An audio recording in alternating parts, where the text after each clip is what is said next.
This entire military is one cohesive, dedicated force.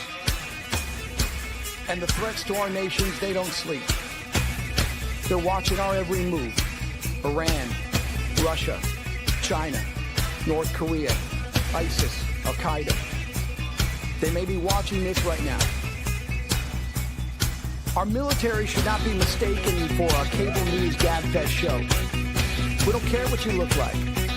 We don't care who you voted for, who you worship, what you worship, who you love. It doesn't matter if your dad left you millions when he died or if you knew who your father was. We have been honed into a machine of lethal moving parts that you would be wise to avoid if you know what's good for you. We will not be intimidated. We will not back down. We don't want war. But if you want war with the United States of America, there's one thing I can promise you, so help me God. Someone else will raise your sons and daughters.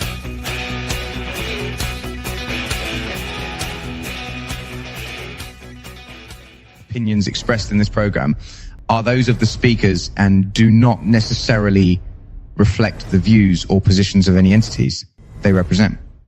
Find us on the web at mbradio.us.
Let me see. There we go. All right. Good afternoon and good evening. Welcome to the Farron Dozier show on MB Radio. That's right. Military Broadcast Radio, the platform that gives veterans a voice. And again, I want to shout out to MBR for allowing me to have my show here.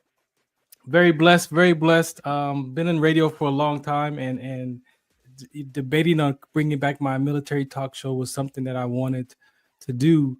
But just the right time and the right place. And what better way to have a show that's designed and the platform is dedicated to veterans across the country. So I'm very blessed to be on this platform. Before I get started, I just wanted to I brought up my website here because tomorrow on the, let me stop this thing right here. Pause that.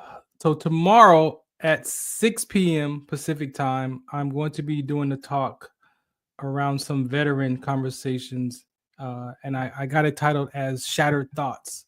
And Shattered Thoughts is just me. I'm a patient advocate. I'm not a therapist. I'm not a psychologist or anything, but I've done a lot of work to be able to be in front of you today. And my healing journey started at age 40, and my transition out of the military. I have sickle cell trait. I experienced what they call sickle cell trait with exertional rhabdomyolysis. And that's one of the conversations that is this month is a Rhabdo Awareness Month. But I was asked to do this talk because of the change and transition for us as veterans, right? And not only just out of service change or transition, but also when we're in service and we're serving our country. And for those of us who had families, there's a lot of times that I noticed for myself that when it was time for me to go to a class or go to a training or go and get deployed, probably about 2 weeks um, before leaving, I would disconnect from my family. And it was something that I didn't know at the time. It wasn't until years after my service when I started, talking to other people and started to realize, just my career and the impact of it. I had a great career, but the emotional side of it. And what we discover is that some people disconnect from their families before they leave, which what it does is it allows us to just be away and not worry about what's going on at home, right? Because I was taught in basic training when I joined that, hey, you cannot worry about where your wife is, where your girlfriend is. Jody got your girl and gone. So, and if you're over here daydreaming about your family or where your loved ones are, you could get your whole squad killed because you're not paying attention. And so as a 19-year-old, and also already dealing with emotional stuff as a child, it was easy for me to disconnect from people when I had to take off. But again, that wasn't healthy for my family, of course. So what we discovered is in transition and change is so important that we don't realize how it affects us. But also, let's talk about the transition and change for the children. So the children who grow up in the military and they live on these bases maybe 3-4 years, and then they have to uproot, move to another location, find new friends, all that stuff all over again. Well, guess what? Sometimes that's also an emotional transition change for that child and having to make new friends. And if you're living with, I'm not good enough, I don't belong, I'm on my own, in one of those areas, there's something wrong with me, then how do you think you would feel transitioning and changing to different locations, right? That's just from the military aspect. What we teach from today, I teach in elementary and middle schools around emotional intelligence. And so what I've learned from Caldwell is that transition and change is also an emotional charge from elementary to middle school. Because in elementary school, you have about one class, about 30 students. And then you go to middle school and you've got more teachers, more students. And for some children in that transition, by the time you're 12 or 13, you're not talking to your mom and dad as much anymore because they don't understand you. They don't listen to you. I feel like I was abandoned by my mom or dad. Whatever that fracture is between that child and that parent, it's going to start showing up around that teenage years. And then, of course, when we turn to our peers for love and acceptance, we know that's all trial and error.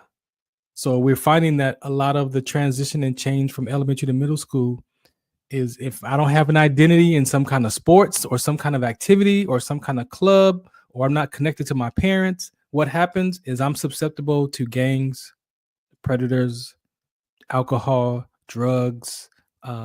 We laugh and joke about the children who wear black fingernail polish and dress as emos, but those are people who are trying to find their place to belong. And how powerful and how important is the sense of belonging, which is what we all want as human beings. And so we're going into that conversation. So tomorrow at 6 p.m., you can go to farrond.com. There you'll find the link. It's private. You have to register. It's private. It's not broadcasted on the internet. I want it to be a place where it's at least be kind of intimate so people can listen in and share, ask me questions. Again, I'm a patient advocate, so I'm going to share my story. I'm going to let people ask me questions about how I managed it and let them share their perspective of where they are. And just maybe this could be enough for someone to soften their heart and find, hey, you know what? Maybe I do need to go to some kind of mental health classes or some personal development classes or go to church or something.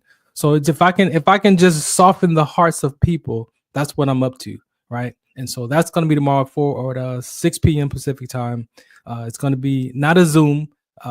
The Breakthrough Show, they have a great virtual conference room that she designs. I'm on Beyond 2D with her, and so she designed a really nice classroom for us virtually. So when you log in, it'll be your picture on the screen, and then you'll be able to see everybody, but you'll be in your home, in the privacy of your own home. You can have as many people on as you want in your space, and we're just going to have an open conversation. So go there and register. Again, this is something that's very important. Because again, just look in life today. just look in life and how important is a sense of belonging. That is something that we know that is important for human beings. We want to belong somewhere, right? And you look at the bullies. The bullies are bullying other children because they're dealing with something in their own house. So I'm gonna get attention one way or another, right? And even if it's negative attention, you're gonna pay attention to me for some reason, right? And so this is what we discovered. So that's the talk tomorrow. I call it Shattered Thoughts. I did one in person, but I felt like this time to give more people, I'm on the internet with my talk show. So what better way to have people to just chime in from wherever you are in the country to be a part of this conversation. So there's 30 seats available. I believe we're at about 14 left. And so you can go there, subscribe, like I said, register. You get a link in return and then with a password. And again, it's private. It's intimate. So I don't want you to think that this is a talk show. No, this is a talk, but not the talk show. All right. So today, let's see what else. Oh, let me go here because today it is Rhabdo Awareness Month, and so I interviewed a soldier. She was in the Marines and the Army, and on my Sunday night show.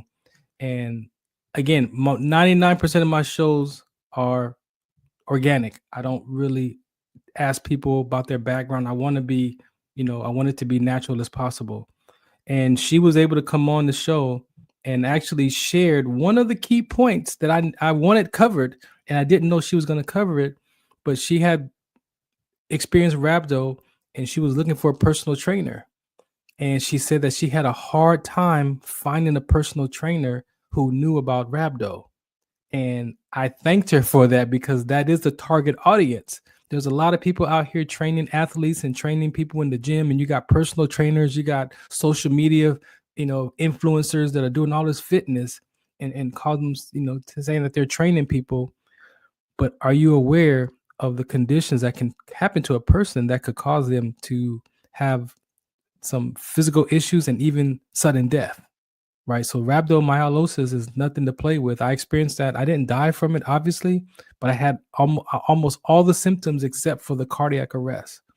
And so when she made that comment about the trainers, I was like, thank you, because that is one of the communities that we are after to talk to educate them about rhabdomyolysis, because a lot of people don't know.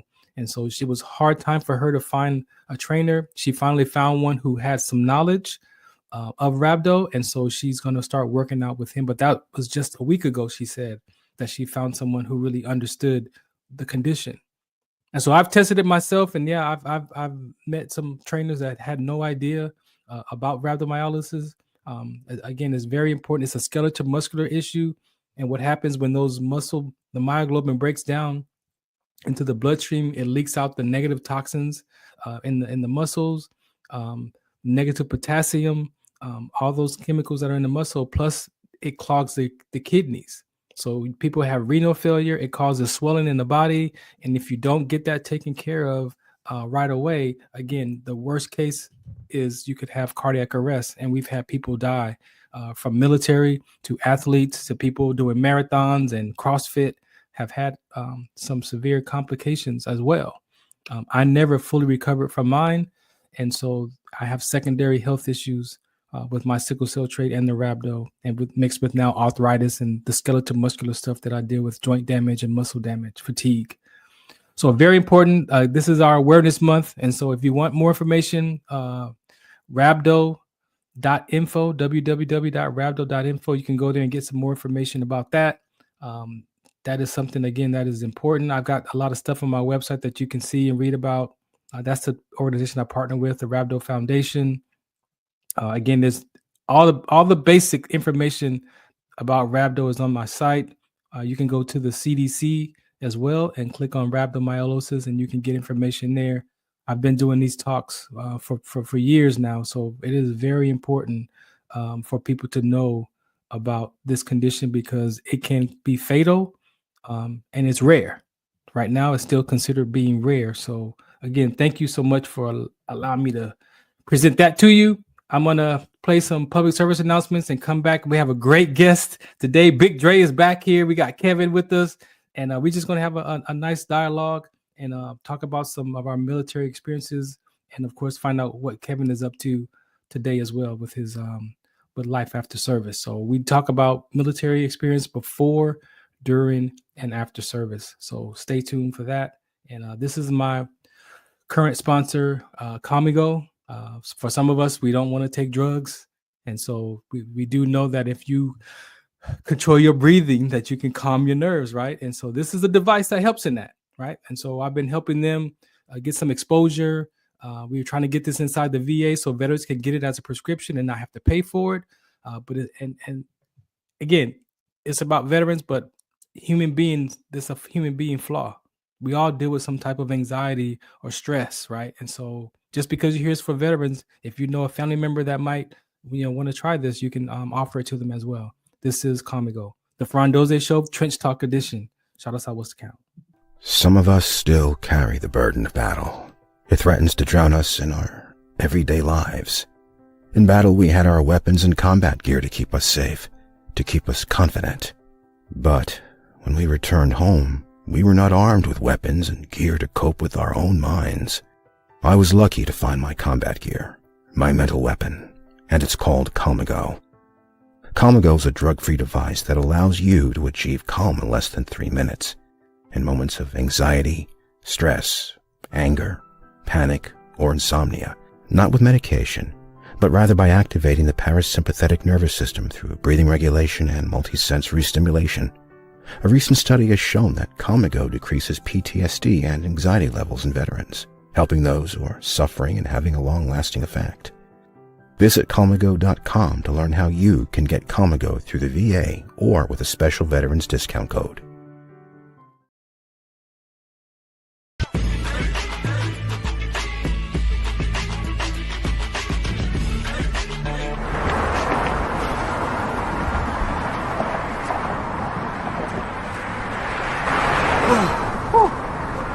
Hey, what's up, man? How you doing? I'm blessed, my brother. I'm good, man. I'm good. Hey, did you see the game last night? Oh, that was a good game. But did you see the shot?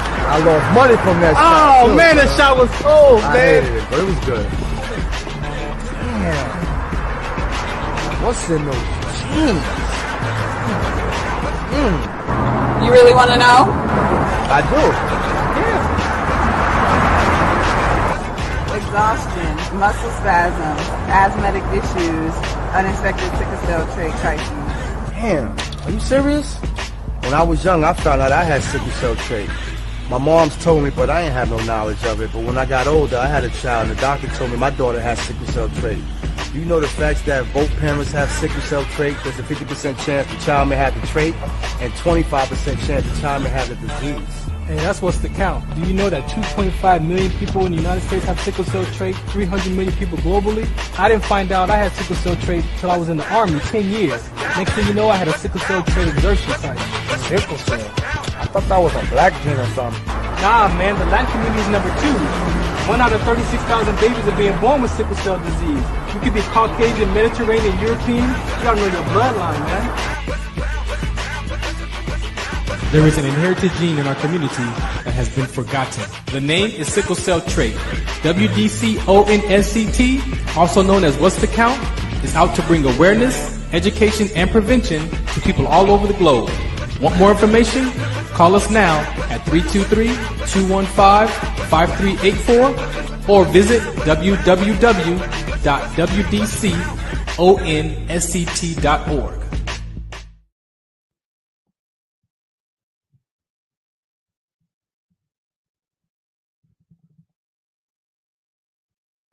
All right, welcome back to the Farron Dozier Show on MB Radio. All right, again, thank you so much for listening in today. Again, we have a very important, impactful show for you. Let me bring up Big Dre. We got a guest today, but I'm going to bring up Dre before we get started, man, and see what's going on, man. You're on mute over there. What's happening? I had to be on mute because I was so enticing to see your intro every week. Amazes me, man. It's an amazing way that you do things, and I love you for it. And once again, shout out to all my brothers and sisters in the armed forces all the world, just serving and those who are not serving, and those who are going through something right now. We hear you, we feel you, and we got you, my brothers and sisters. If you need any help, you have all kind of different ways of doing things. Next week I'm supposed to have a With guest. technical difficulties myself. Hold on. Okay, Go ahead. Yeah, we got Mr. I'm a good friend of BJ Douglas, who played the father on the first hits action here series of Power Rangers. He was the Black Ranger's dad, on Mr. Walter Jones, and I'm trying to get him on the show next week. And he's part of U.S. Vets. Oh, is he? Yeah, we had him on. We had him on our show. Veteran Day Live with me and Van Eric Marshall had him on our show. Great guy, phenomenal. He have a lot of things, a lot of resources they got for U.S. Vets they doing. So Right, definitely gonna be a good look for us. But like I say, that intro every week is amazing. In the very end of it, if you want to mess with the United States, well, we'll be raising your kids. I love that part. Hey, MBR, like they ain't no joke with it. Ain't no joke with it, man. And it's so weird because when the Mexican mafia, the cartel said they are ready for the special forces, I said, oh, yeah, they are. They're ready for it. They better get a lot of caskets, a lot of body bags, a lot of. Oh, you went on mute. There you go. My bad. Yeah. They have no idea what the cartel is talking about by calling out the military. Yeah. That's something you would never, especially when it comes to special forces. You just don't know. Yeah. They have no idea for they don't do that. So it's all bad. So I let them know if any of you people of any kind of relief of cartel watching right now and volunteer, man. I mean, I don't have no respect for somebody who murder people for no reason. But you mess with the wrong country, bro. To come to that, don't do that, bro. Don't So do that. that's all we do is shake our head down, put our head down. Yeah. That's a moment of silence for you. Yeah, for real. But great show. Great what you're doing, man. And you guys gotta check us out every Sunday night. We do bags to canvas, a little short show about the boxing world through the eyes of experts. So y'all gotta join us every Sunday, 8 p.m. at 106.5 at KCAA.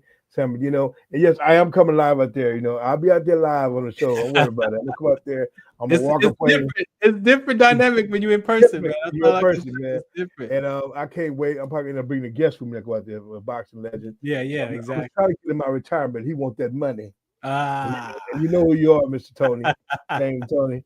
Want a little money? Come out there for like a couple of minutes. Come hang out with us. Come and hang out. Come hang out where you have a good time, man. You don't know, but it's a great show today, people. Great show. Definitely. And we gonna do the bags of canvas on this episode too. I mean, on this show too as well. We do the Live Tour Sports on here on MB Radio, but also on KCA. And hopefully soon, once I get with KCAA, we're gonna go back to simulcasting Sunday nights on both platforms. I did it before, but the sound quality wasn't working because we're on Roku TV, and so I don't want to mess up, our show and it doesn't sound, and the sound quality. We what they call them sound gremlins or something. Yeah, they was attacking the show. Yeah, they was attacking the show. Yeah, attacking the show. Yeah. So we want clean, crisp audio. So let's brace them for Kevin Indio Copeland. Let's brace them. Your audience. What do you want to say about Kevin, man? Let me tell you about Kevin. Kevin's like the black Indian white version of me. Oh Lord. He just bald headed.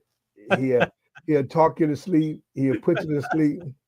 But he literally though, right? Yeah, literally. And he's the kind of dude, man, that you go in any kind of war zone with, you want to have somebody right there with you. He's part of Behind the Vest, the documentary that is on Roku on the Flip Flop Network right now. You can see it.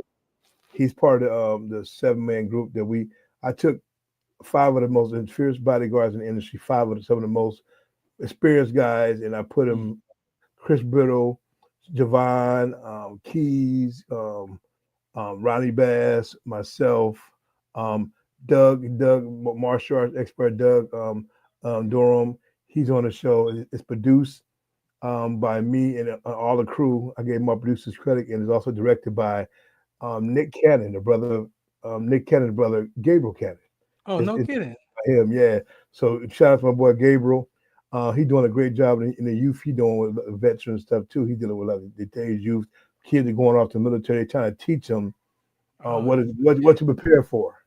So we're gonna connect with you and do that. We try to the kid. What are you gonna connect for when you're going to fight for this country? Because you just can't go say, like you say, I'm gonna take that oath. Okay. Yeah.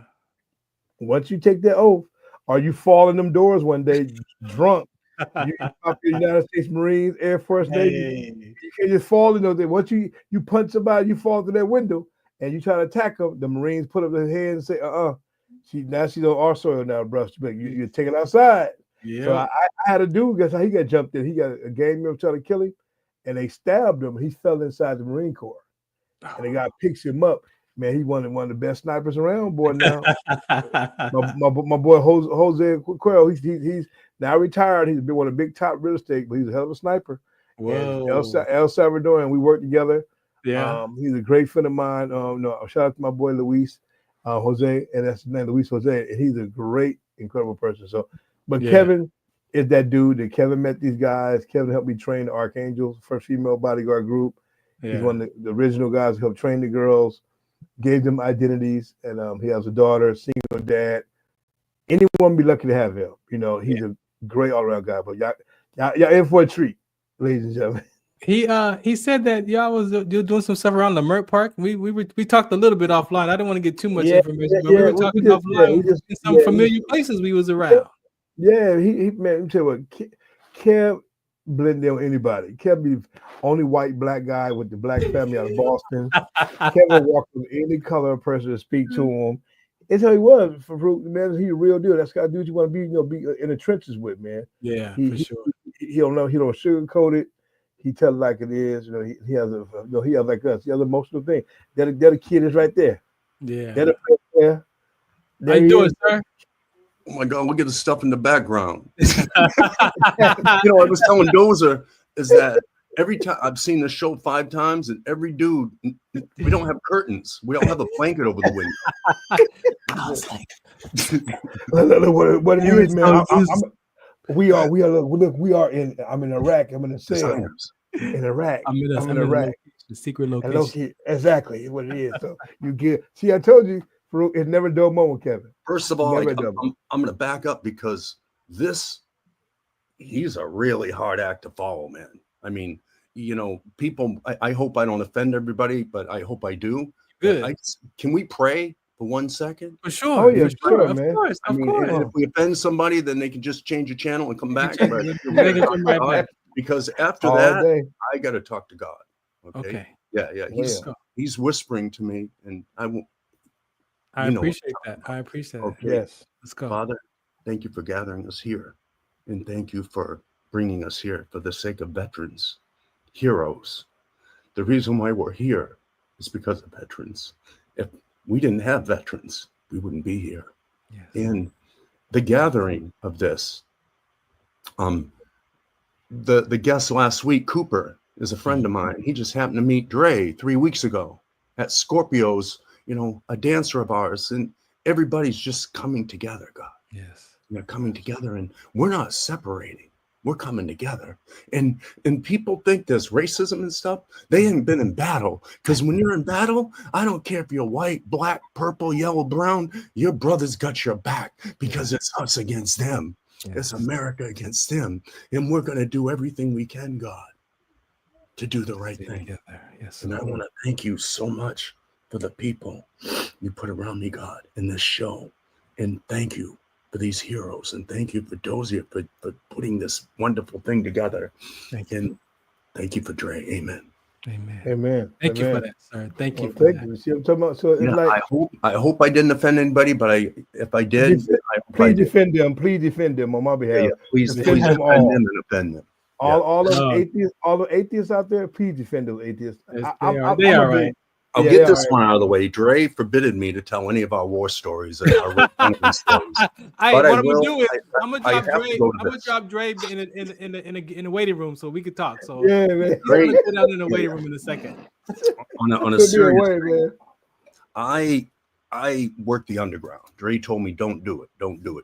I went the underground. I worked the underground. One night, they almost killed me. And I was laying in bed, and I got up the next morning. I couldn't walk, Dozier. They crippled me. Wow. Yeah, I knew something was wrong because they were hitting my back. I don't want to go into what happened. Yeah. But I was crying and I had nobody, man. I couldn't walk. I ain't never been like that, man. Yeah. I've always been a beast. And I called Dre, and Dre came over crying, and he picked me up in his arms, and he took me to the hospital. Wow. And he said, I'm gonna kill these motherfuckers. Wake up. I don't want to get into it, but Yeah. he whispered, and he I ain't got no hair, but he was rubbing my head, and he said, "You're gonna be okay, man. I'm gonna stay with you." And he came and he stayed with me. He brought me fried chicken. He brought from diners. He took care of me, man. I was there a month, and they said he ain't gonna walk. And I got out and I was homeless. I couldn't walk. Dre still took care of me, and he gave me work. So I want to just, first of all, tell you about his moral fabric as a man, as not as a bodyguard, not as all this put aside, as just a man that came and picked me up in his arms. Yeah. I mean, I'm sorry, I'm getting emotional. No, you're good. You're good. Thank you for sharing. Thank you. But Dre, I'll never forget that, because he not only gave me dignity, he gave me life. He breathed life into me. And we're not talking about overseas. We're talking about here. Right here. Yeah. And we're not talking about he made sure I was okay. He told the doctors, is he okay? He told the nurse, make sure he's okay. And he called me and he made sure it was okay. And I made sure. I never thanked you, Dre, but God bless you. Wow. And I had a dream. And I was friends with Coop. Me and Coop, I don't want to put his shit in the street, but he already said it last week. We were homeless. We were both homeless and calling each other. I was saying I was homeless in San Bernardino. And that's not a good place to be homeless, as you know. And he was, and he was homeless over in South Central. That's not a good place to be homeless at all. We were going back and forth, and but I remember 1973, a fan sent me an article. In 1973, they had all these Indians that came to my city, and I'm half Indian. So I went down, they had an Indian meeting. They said, we're going to have an Indian thing if you want to dress like an Indian. So I came, and the only contest I ever won, they said, you won the bravest Indian. What do you want to do when you grow up? I said, I want to be in a movie with Cynthia Rothrock or Bruce Lee, and I want it to be a Western, and I want to play an Indian like Woody Strode. Everybody went, oh, shit, what's wrong, man? You smoking crack, you on that shit, man. They don't make movies, Westerns, and you know what happened? 64 years. I didn't even have a ride to the premiere, and he took me to Oakland. I was in Oakland in the middle of the night at a soul food restaurant getting turkey tails and stuff. But we was eating that. Horrible food. He took me some real vittles, right? Yeah. And then he took me to the thing all the way. He drove me, man. Wow. We had fun. We had fun. Laguna, he came and got me and drove me there, man. It was fun, man. We had a great time. On the way down, we were best friends. On the way back, of course, we were fighting like cats and dogs. But no one ever gets along on the way back. Never do, huh? But anyways, but people lie to you and say, I got my dream. Yeah. The moral of the story is every veteran out there, I don't care what your dream is. That's right. That's right. And I have a newspaper article from 1973 to prove it. A fan sent me. They go, you got your dream. And I went, God, thank you. I got my dream. It was that simple. You know Woody Strode is, right? Woody Strode was a brother, high yellow. He was like 6'6". He was like he had like 10 letters in sports. And he was with Dad Trebago. What UCLA with Jackie Robinson? Oh, wow. He looked like an Indian. And he was in 150 Westerns. And ain't nobody knew his name. He always played an Indian. Yeah, and he was in the West Indians. I knew him because I wanted to be like him. Because when Woody came on, oh shit, man. Woody, because what's his name? John Wayne would go, what do we do now? And he'd go get the breed. And go get the breed. He knows what to do. He's gonna kill it. He's gonna smash everybody, right? Go get the breed. And the breed was Woody. And Woody would come. No kidding. Muscles all built up. High yellow, all like high yellow, brother. Lotion on him. Looking all like Shamar Moore looking. Shamar Moore better. Shamar Moore with muscles. Yeah, Shamar Moore on steroids. Yeah, Wow. exactly. What it was. Yeah. You got the Shamar thing with Dozier. There you go. There you go. You do. Yeah, you Get do. married 3 times, I think. He's gonna get married 3 times. I'm gonna tell Shamar too. Says you got twin brothers. It's Farron Dozier. You know, I'll never forget. On Dady's side, a girl said, "You remind me of a white Shamar." I went, "Are you blind?" I would get, and I had the Fu Manchu, and she was saying, "I thought it was a little more tan." Then she goes, "You look like a white Shamar." Carl Malden, Street to San Francisco. He had the Carl Malden nose. Oh, he got my nose. That big old look. Yeah, that's what he got. The That's Carl a fighter's nose. Yeah. No, Well, that's good. Thank you for sharing that story, man. I really appreciate you for being open and sharing that, and the prayer too. Thank you for that. Now give him the hard question, Farron, the little Kevin. Tell about Yeah. So we're gonna go back in time. You ready? Are you ready? First of all, are you ready? Yes, sir. Okay, you ready? Right. Okay, so we're gonna go back in time. Let's talk about. Tell us who the little Kevin was growing up. The little Kev. Little Kev. Who's little Kev growing up? Well, I'm sorry. I was troubled. I was in trouble and troubled. Yeah. So I was the kid in the dunce chair. Like they had me sitting out there, and then the kids would go, "Oh, I'm telling Kevin," and I'd go at him. So the principal goes, "I don't know what to do with you. So I'm going to lock you in the office." So he put me in the office, and I go, "I'm going to die in here. This is going to be a fire or something." And there was nothing in the office but books. And unfortunately, or fortunately, the books were like Nietzsche, Kierkegaard, Irving Washington, and I read all them. And they came in and they said, "Well, what's wrong with you, Mr. Copeland?" I said, "Well, I have the Superman complex from Nietzsche." I go, "And that you can't kill me." And they go, "What is this? Like Goodwill Hunting or something?" And they go, and they didn't know I was reading the books because it was my only friends were books. Wow. Yeah. And my daddy owned a junkyard. Okay. And then from the I feel like Richard Pryor. From the junkyard, he got involved. He don't laugh now. He bought a place called Utopia. He bought a massage parlor. So I grew up between a junkyard and massage parlor. Wow. And I'm the only dude in the world. I had a dojo. Junkyard. Yes. At the junkyard. You want to see some alley cats. You go to the junkyard and see a dojo, a boxing ring at the junkyard. Junkyard dog. Dudes. Junkyard dog. That's where the junkyard dog came from, huh? Junkyard dog. Oh, yeah, remember him? Remember the wrestler? Junkyard dog. I love him. It's Dre. He's the junkyard dog. We do look a little bit like junkyard.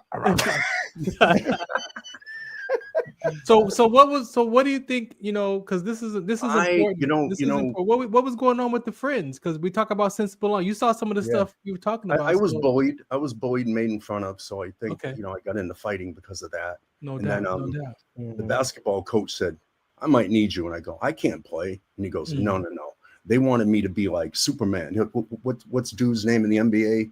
He just follows everybody. You talking about Dennis Rodman? Like Rodman? Like Dennis Rodman? No, it was Rodman, but worse than him. Who's Superman? The guy with the dread. You talking about now played for the Lakers and he played for the Heat, the Lakers. He played for everybody. He gets in trouble everywhere.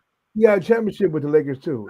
Yeah, he's got a couple. Dwight Howard. Dwight Howard. Dwight Howard. Oh, Superman. That's right, Dwight. Yeah. You know what they say? It's say, "Kevin, don't let him shoot. Punch him, slap him, call their mama names, whatever." That's all I did. On the basketball court?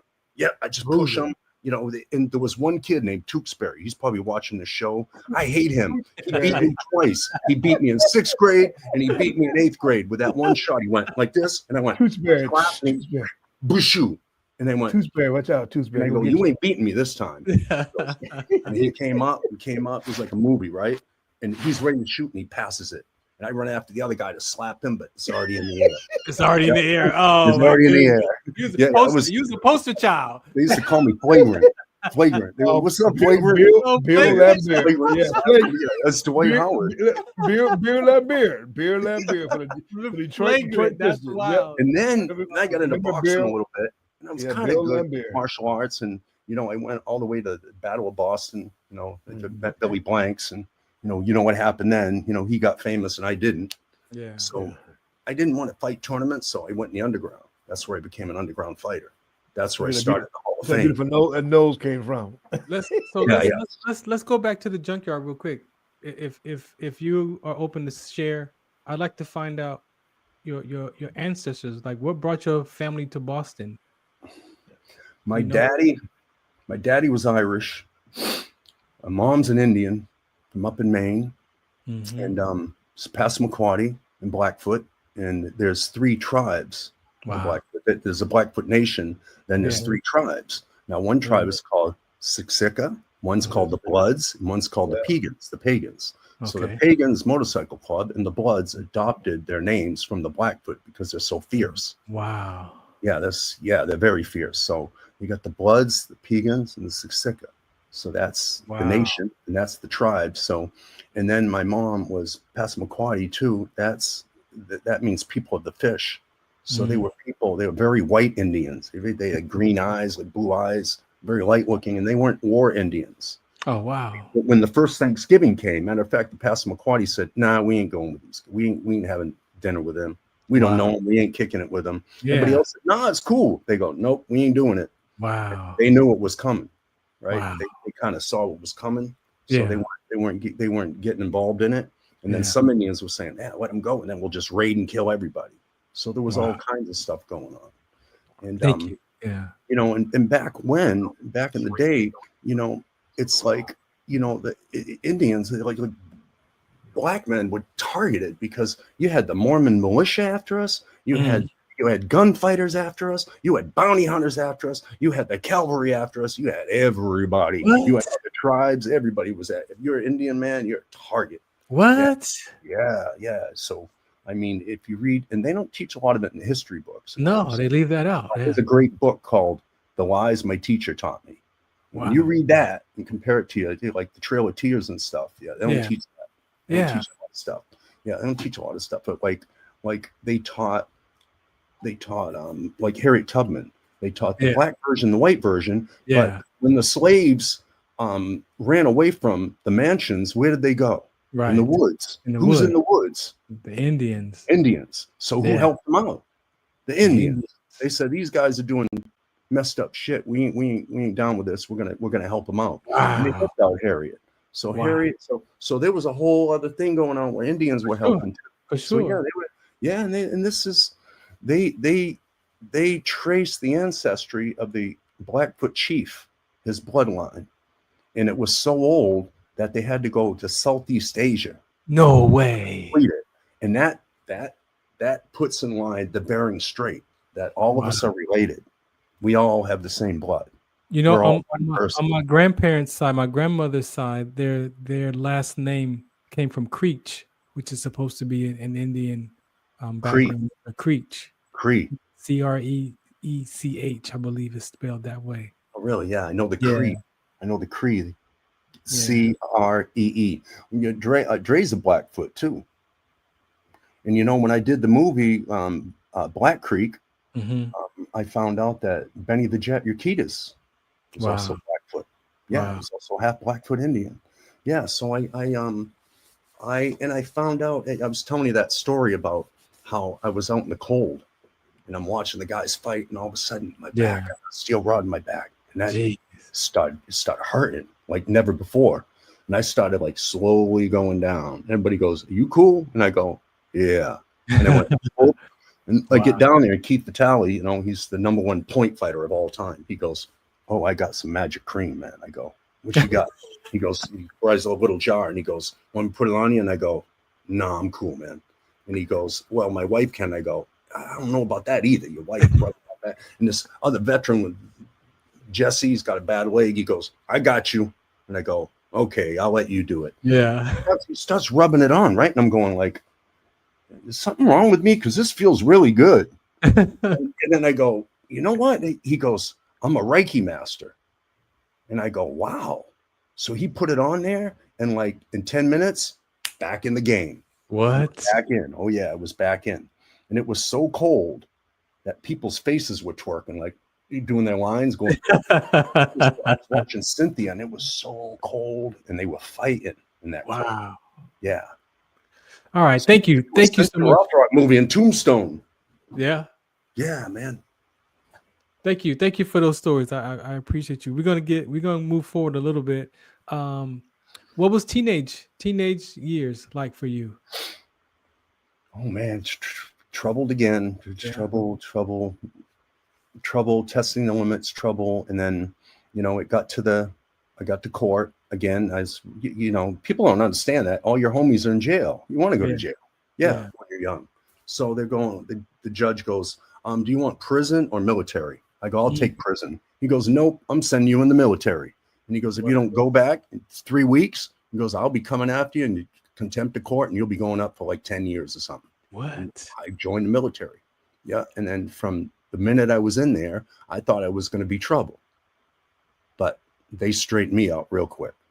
Let's talk about that transition. You went from that environment, of course. Now you joined the military. What was that? Was that a culture shock for you? Oh yeah, it was 4 o'clock in the morning. I said, "Get up!" And I said, "Fuck that shit." And then what happened. Of I course. went for my first flying lesson. The bus went up. I went up with it, and I got up, and he goes, "What the fuck you gonna do?" And he was old like Gunny from like Nam or something. Oh yeah. Oh my gosh. What you gonna do? And I said, "Nothing. Whatever you say." And then, then I don't talk about too much about that, but yeah, then, sure. As we all know, the gas chamber. Of course. Did you have the snot coming out of your nose? Did you get cleared out? No, it ain't clear. Everybody puking and shit. It ain't clear. So I kept mine on, and dude came up behind me. Old Gunny again. Yeah. Pulls it Snatched off. it Pulls off. it down to the ground. The whole platoon runs over my back. I'm on the ground, puking, snorting, all that shit. Oh yeah. Oh yeah. They got me good, bro. And you know what he kept doing right up to graduation? He goes, "Ready to go to the gas chamber again, Copeland?" And I go, "No, sir." And he goes, "You let me know when you're ready. I'll bring you back in." Yeah, I ain't going in there again, man. No, that was. You remember they got you too? Oh, of course. I what I did was I put the mask. We were in line, and I put the mask on, and I sealed it. Right, I sealed it. But then when I breathed out, I felt it come out of the sides, the filters. And I panicked, like, I'm like, wait a minute, is this supposed to come out of the filters? But yeah, it's when you breathe out, yes, but not in. But I breathed out and I felt it, and I'm like, oh shoot. And as soon as I went to break the seal, he snatched us in. Gotcha. And so I'm in line and I'm like, oh my gosh, I'm trying to seal it again. Oh man, you got that thing too, that underlying health problem too. Yeah. Oh man, yeah. You went. But it was funny because they had smoked us that afternoon, so it was burning everywhere. We had no crawled. My neck was burning. My arms was burning, and so now I'm panicking. Where were you at? At Fort Jackson. Oh, so you're in a hot one too. Yeah, I was in the middle of summer in Fort Knox. Oh my God. Yeah. I was tanker school. Yeah. Steel and heat. Yeah. Southern heat down south. Southern heat's different. Yeah. You're from down south. He's from Mississippi or something, man. That's a different kind of heat over there. Yeah. Different kind of heat. Fort Leonard. Yeah. For living in the woods. Yeah, I got lemonade on glasses, everything, man. You just go up for half an hour. Even brother's got a tan. Yeah, over in the south. Yeah, everybody gets a tan over there. Little sticky icky where I was at. Yeah, for Jet. And yeah, it's crazy. So Kevin, go ahead. Yeah, go ahead. No, go ahead, Big Dre. You got it. Yeah, so Kevin, so basically like you said, going through that your teen years, but then when you transition into almost how many years you do before you transition out? Oh, military? 2 and 4. When I went in, it was two active, 4 unactive. 4 active. Okay, now after that 6th year, what did you start experiencing? You know, it's almost time to either do life, but be a lifer, career based, or make a decision to transition out. How did you feel? It made a man out of me in the sense that I always, before I do something, it's like my daughter. I always go, wonder if my daughter sees this, or wonder if God sees this, or wonder if another veteran sees this, and and I go, wonder if American people see this, and I'm supposed to be representing them. Maybe I shouldn't do this stuff anymore. Maybe I shouldn't be bad, even if everybody thinks like, yeah, maybe I'm not going to be bad. Maybe I'm going to try to be good. And I tried, that's when I struggled with my demons and I tried to be good. Yeah. But then we all know about PTSD. Yeah. Like every 3 days. Kevin, you home? I'm be messing with you today. and everybody you know, and everybody's gonna get it. Yeah. Yeah. That's exactly how it is, man. That knock who is it? P? Not who T? Who is that? Well, like I said at Guitar Center, I used to suffer alone with my music. Now I learn to make other people suffer with me with my music. I send my weird songs and stuff to Dre and my girlfriend. Oh, yeah, you do. I'm like, and they go, what it gives what me is this? Is it instrumental? Are you singing or is it instrumental? You know, I ain't a rap, I ain't a singer, I'm a poet, and I just put music with it. Yeah, that's good. It's pretty dope. What song is dope? I got an MPC X. Yeah, I got the old school. The old school. MPC. Yeah. I mean, But you know what created hip hop? MPC. And you know what I did? Before I got into this, I did research. And they took a piece of paper and they put a mound of sand on it and they played orchestral music under it. And the sand formed into a perfect wave pattern. And that's what happens to your brain when you listen to music. It changes the chemicals in your brain. So if you're struggling with severe PTSD, and if you play a little music, I mean, just a little groove box and play a little beat, you might forget about your problems for a while. You might get out of your head, and you might get into that music, and it might change the chemicals. And I heard Beethoven cure cancer on somebody. Yeah. Ooh, wow. Oh yeah, man. I can see that. I can see that. Beethoven. I was like, what? I turned it on the radio. Like, let me play this Beethoven. I know. That's powerful. You know, like Tartov, they were bombing Czechoslovakia. I think it was Hungary or Czechoslovakia, and he was writing music. He said, I don't care if I'm gonna die. I'm gonna write a concerto. Wow. Bombs going on around him. He's writing. And that's what I just wanna I write and I talk about things. Like I got one song, it's called The Wrong Man at the Right Time. Okay. I got another song.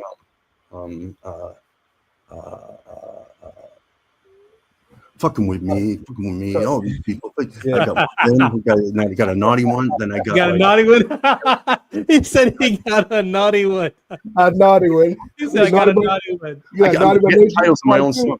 Yeah. Then I got a couple sexy ones where I got my groove on. I tried to be like R. Kelly, you know. Oh God, that's all sexy and like very white. He got one. Farron, he got one called Big Dre Stuck in the Bushes. Oh, you were out on patrol? Yeah. You were out on patrol, huh? Out on patrol. Yeah, out on patrol. You know what that means? Going on patrol in the middle of the night. I'm going out on patrol. Yeah. Did you experience that, Rod, where you had to go on patrol and look around and see things? No, I was a truck driver, fuel handler, so I did more transportation and supply. Yeah, but you still had to fight though, man. Casey, we still had to fight. We trained for it, but no, yeah. Oh yeah. But like we said, Kevin, now here's the biggest question we ask everybody. When they take you in there, they tear you down. Yeah. They build you back up. But how do you come back from all that combat? When you got on the streets, man, you used to tell me when you got out of the service, you would still have the street combat knowledge in your brain. And then trying to get in the EP stuff we was into, it was hard to transition out. Now you see yourself a killer, and people don't want to hire the killers, not understanding. You don't want to hire the guy who been combat trained because it's very alarming how many people don't like veterans. Yeah, I'll go, hey, I'm a veteran. They'll go, yeah, baby killer. When I first tried to get an apartment, they looked at me, and I went to Huntington Beach. I go, I got my voucher, and she said, let me tell you this, Kevin. We have like a certain vibe here. Oh wow! They put the white version. Vibe. The white version. A certain vibe. Oh, it ain't over. Then I went to the next dude, and he said, "Yeah, we had a guy like that. He was drinking stuff. And we're trying to, and there's a lot of paperwork I got to do." And I went, "Wow." Oh no! You experienced all happy, and they just first set of white version of racism, man. He spent his first reverse part of racism. How we feel going there trying to get that apartment we got, and we work for Apple. We work for Apple. We make 6 digits. Well, I'm sorry, so we have a certain height requirement to move into place. You know what I mean? You And experienced I that. don't know if Dre told you, but like there was a problem, my family, so I went to go live. The only family who take me in was a black family, and it was during busing during the 70s. So I went to go live with a black family. So I really got an education quick. I thought I faced hatred, and it went a different level. It went down levels. So yeah. Then I became like a race trader, and we don't want you here, and we don't want you there, and where are we going to bus him to? What are we going to do with this one? We don't know what to do with him. Wow. Them. I wasn't even a boy. It was him or them or they, or So. See, that's that sense of belonging that we talk about, right? That we as a society, we label one another these colors and demographics or whatever that is, and it desensitizes us from being that human connection. Right. Like that hurts. We don't realize that that's what's hurting us today. The labeling of one another. I remember me and Dre, we put all our weapons and stuff, and his girlfriend looked at us. She goes, "Y'all had a bad childhood. You had childhood trauma. You got to get rid of it." And I looked at her and I went, "She's right. She's right, right? You're right. She's right, man." Wow. He had a knife, and he's called me Two Shanks. They got 2 Shanks, and Two chains, and Kevin go out with all 2 Shanks for. Yeah, butterfly. Yeah, butterfly knives, Butterfly knives and shit. I got doing shit this all over me. stuff. It was crazy. And Man. I'm ready to rock and roll, right? But there ain't no concert going on. You know what I mean? So yeah, you tell you just on standby. You ready to go? You on standby. Well, here, mean killing machine, baby. Yeah, here's the story. Here's the story. I'm gonna tell the story because it's more symbolized. I tell the story for real. Okay. Kevin said we go. So here he is, the Peterson Museum. Everybody's aware of the Peterson Museum. Yeah. I get a call one day from a client, very well-known client, Corey Feldman from the Goonies. I get a call. A woman by the name of Miss, I think her name was Gretchen Peterson. She was the widow of Mr. Peterson of Peterson Auto Museum. So apparently she get money stolen from her, lots of money. So they had to hire some people to go spy on her. I don't know if it's alleged granddaughter or a niece and her boyfriend. So they sent me and Kevin up in the hills overlooking by Lake Los Angeles Reservoir. We all stoked. You got 10-speed brown shoes. Remember that?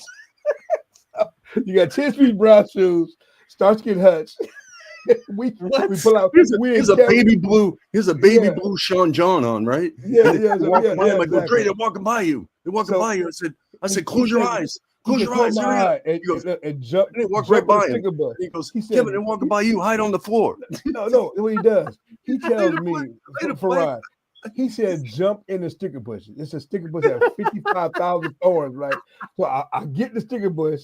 I'm stuck in there. I can't move. It's sticker bush in my butt and everywhere. Every part of my body is stickers in it. So I'm like, I can't move. Kevin, then close your eyes and come by. He Coca Pearls all over his clothes. I was all messed up. I had you drunk the water. I was leaking out water. My whole body had holes in it. I said, I'm stuck in it like about 10, 15 minutes. I'm stuck. Kevin, I'm on radio now. I can hear him in my ear, but I can't move. The dude smoking a cigarette by me between my legs. I'm like this, just stuck. And he said, close your eye. They can't see you. I close my eye like a fool. And then he like literally right. Kevin said, he's right in front of you. He's right. Like, I'm hearing my ear like, okay, what I'm gonna do? What I'm gonna do? You move. Don't breathe. I gotta hold my breath. I'm like, I can't breathe after this. Now. Then we had to ensue chase with a Honda SUV. Yeah, SUV is the Honda. The Honda is almost on the last leg. It's on his last leg.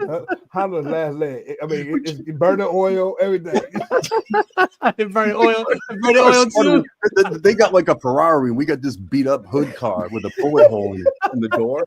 They had a bullet. Remember, Dre? There's a bullet hole in the door. He goes, "What's this, man? What's this, Kevin? Does that work?" Right. We probably be surveillance expert. We surveillance expert in a beat up car looking like some Huggy Bear shit on Starsky and I'm telling Kevin, I said, I can't move. I got 8,000 bullet stickers in my body. I'm bleeding out with smaller holes. I said, Kevin, what in the hell just happened? He said, all this time, because we were in the house at first. And they came home. And he said, Jay, he said, abort. I did a spin move like a Starsky and Hutch. Remember SWAT? Oh yeah, that the was a good one. It's my favorite I shows. did a spin move Starsky and of SWAT Hutch. of the Yeah, 70s. man. And I did a move, and he said, jump in the bushes. I said, I'm doing what? I said, but it's spiders. He's Everything. sticky, but I just bagged up. He came over. He goes, it ain't funny, man. I go, what? He goes, Man. look at this shit. He behind the car, laughing his ass off, but and radio telling me, "Don't move, close your eyes." And what year is this? Oh man, it's like 2000, about 2000, Yeah, 3, 4. Oh I'm my like, just God. it's in my Black Eyed Peas era. When I was touring with, I'm with Corey Feldman, off and on. I'm laughing at Kevin. Kevin said, "Let's take the gig, man." She paid well, but Kevin said it wasn't worth me having 4,000 stickers in my ass. But it was interesting. And I told Kevin, just the stuff I got to deal with post-traumatic stress syndrome. We got 2 guys with PTSD kicking in. I'm like, and now I have nightmares about stickers, but still all these years. I said, "My girls, what's that big mark?" Another time with Corey, we'd chase a pimp out of his house and like pimp out the house. It's like the village people, but the nefarious same. village people. We had to chase them out of there, and oh my God. So that's the thing military people do when we try to get back in society. If I was saying people, it's hard to get back in society. So Kevin knew. I said, "Man, this what happened, man. It just meant we was like really stuck on who we really was back in the service. We'd be killing people. Yeah. We would have no hesitation. I found it a cut Hall the of Fame. boom. Yeah. I forgot to tell you about the Hall of Fame. He was my first recipient in 2018. Him and Nico the Dragon Hill. Yes. These names don't mean much to you, but these are underground legends like Maverick, Nico the Dragon Hill. You know, these guys at Mad Dog Massey, these guys are punched it out, dude. Kimbo Slice, Kimbo Jr. Yeah, these guys smacked it out. No, I even tried to put that, and he goes, "I ain't being nowhere with this Kimbo." And they all hate each other. Yeah. Crazy. So it's good. It's go. Yeah. You know, make you an this year. It's in Detroit. This year we're going to Detroit. Everybody goes, "Why are you going to Detroit?" I go, "So you won't." Only people. Black superhero. And I told everybody, just to say, just for shits and giggles, after the show, I'm walking down Detroit. I'm gonna take my shirt off and I'm walking through downtown Detroit by myself. Almighty Whitey. I'm walking just to prove everybody it's safe. It's safe for you. That's why PTSD. That's why he need to take his medicine before he go down there. And I didn't take my medicine today. Let me get him a Comigo device. I told him, man. I said, "I need that breathing thing. You know that thing." I'm gonna get you a Comigo device for sure. Yeah, so who did, man? So I thank God, man. It's like, can you get a family deal on that, Farron? They give you like all of us. Yeah, I might give you mine. I know. Yeah, man. Farron's is so good. He's got his pimped out. He's got the new knobs on it, and he's got his name on it and everything. Right. I might just give you mine. But I tell you what I do, Kevin. In this situation, what you're saying. So, who is Kevin Copeland now? Besides, like I said, what I really want to do, you know, a lot of guys have dreams and this and that. I want to get a bus with you two guys, a couple buses, maybe 3 buses, and I want to go to the VA, and I want to pick up veterans, and I want to put them on the bus, and I want to bring them to Olive Garden. And I want them to order whatever they want. And then I want to bring them to the mall and buy them an outfit and give them a hug and tell them I love them. What do call it? Pick up event. Bring them back and say, "I'm going to come back here next week or next month when we can afford it again. We're going to take you back." Let's go. Let's go. You want to go with me? I do it. Okay, we're all going. We're all going. We call it pickup event. Just go the big old event, pick them up. And if we ain't doing that, we're going to go find some poor kids that are going to grow up just to be a felon because their mom's strung out, their dad's beating them up, they're getting bullied. Some of them can't even go to school today. You know why? Right. They ain't got no food. I've had no food. Dre's had no food. You've had no food. And we're veterans. And that's a damn shame because no one should go hungry in this country. Yeah. Especially a veteran. All these billionaires. A child that wants to go to school and that wants to become something and wants to learn, but they can't because they got nowhere to study. See, Kevin, this is why this is important, because people don't understand the complex post-traumatic stress disorder that we grew up as children, as you're pointing out. How do you expect me as a child to focus in class when I'm worried about, am I going to eat to dinner tonight? I got to walk through these gangs. Oh, my mom's turning the trick and she's getting beat up, and I'm going to have to fight you. Yeah. Talk about disappointment and shame and embarrassment, and you want me to pay attention in class? Yeah.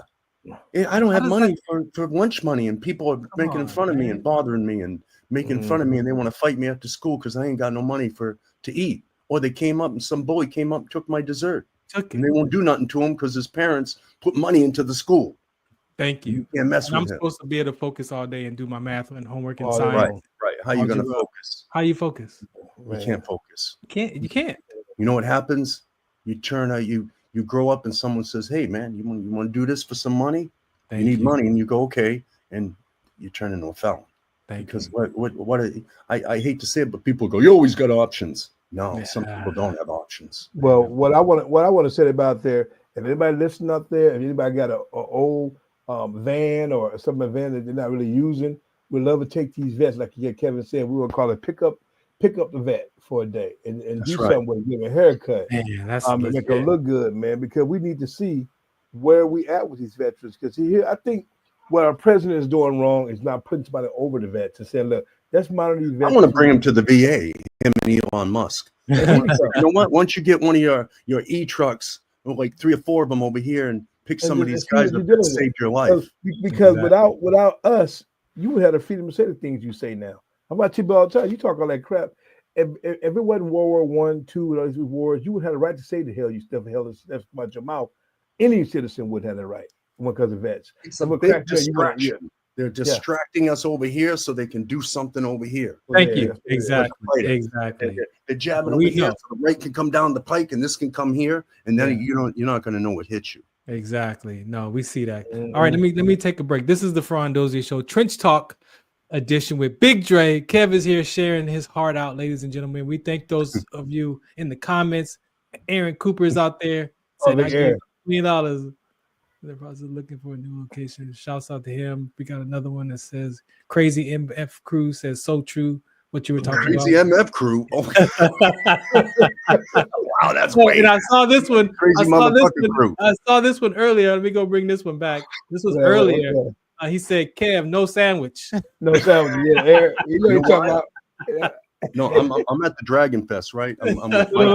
Tell him at the break. Tell him at the break. After the break. After the break. Again, thanks for tuning in. We'll be right back. Zetovia salve, made from natural and organic ingredients, good for inflammation, poor circulation, hemorrhoids, yeast infection, lip sores, dry coughs, eye pain, minor cuts and bruises, and ready to purchase at botanicaherbalco.com. botanicaherbalco.com. botanicaherbalco.com. This is Farron from the Farron Dozier Show, 8 p.m. Pacific Time on KCAA Radio, 106.5 FM, 1050 AM. Also streaming from the KCAA Radio.com website, the station that leaves no listener behind, and MBR Radio. That's right, MBR Radio on all their streaming platforms, including MBR Radio on Roku TV, Sunday nights live, 8 p.m. Pacific Time on KCAA Radio and MBRradio.us. The Farron Dozier Show. For more information, search farrond.com. Tune in to the Farron Dozier Show on KCA Radio 106.5 FM, 1050 AM. Also streaming from the KCARadio.com website on Sunday nights at 8 p.m. Pacific Time. Brought to you by Sports Collective TV, Sports Collective Radio, and Sports Collective Media. We got the Haim Factor, we got In the Zone, and we got Fourth Down and the 20-second Timeout Sports segment. All for you right here on the Farron Dozier Show on KCA Radio 106.5 FM, 1050 AM.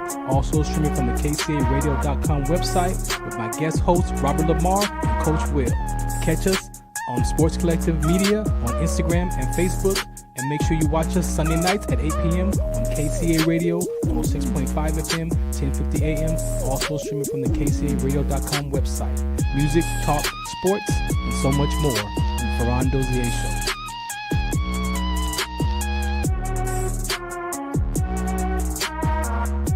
My name is Ann Halley. I am the CEO and founder of the Rhabdomyolysis Foundation. I founded the organization in 2022 in an effort to support survivors and fund medical-related research. If you're interested in getting involved with our organization, you can visit our website at therhabdofoundation.org. You can sign up as a volunteer, or you can support our organization by donating directly on our website. And all proceeds will go to support survivors and medical research. Do you remember studying sickle cell in biology class? What's the Count on Sickle Cell Trait Prevention is here to bring you awareness, education, and prevention conversations around the risk factors of this inherited gene. Visit wdconsct.org.